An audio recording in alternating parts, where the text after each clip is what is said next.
Warga desa Tanjung Bunga 1 digemparkan dengan penemuan mayat berjenis kelamin laki-laki oleh 3 orang pemuda yang hendak mencari rebung pada pukul 10 pagi tadi. Mayat berjenis kelamin laki-laki 70 tahun itu ditemukan tergeletak di salah satu perkebunan warga yang berjarak 3 km dari pemukiman warga desa Tanjung Bunga 1. Oh ya, jadi tadi sekitar pukul 10.00 kami dapat laporan dari warga desa Tanjung Bunga 2. Jadi ada mayat yang terletak di sebuah kebun, kurang lebih 3 km jaraknya dari desa Tanjung Bunga, di bawah rumpun bambu.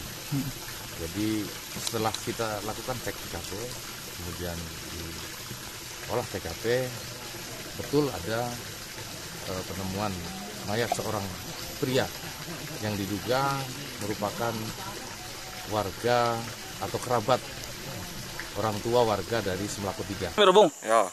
Kebetulan lewat situ? Kebetulan lewat situ. Tahu ada mayat tadi, Bang? Tahu mayat yang kau nemu, Wak.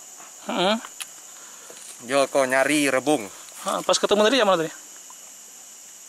Tergeletak tuh. Tergeletak. Langsung lari itu?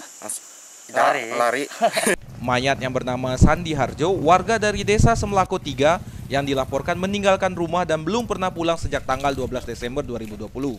Pihak kepolisian masih mendalami kasus ini. Jenazah kemudian dibawa langsung ke RSUD Ujung Tanjung untuk diotopsi.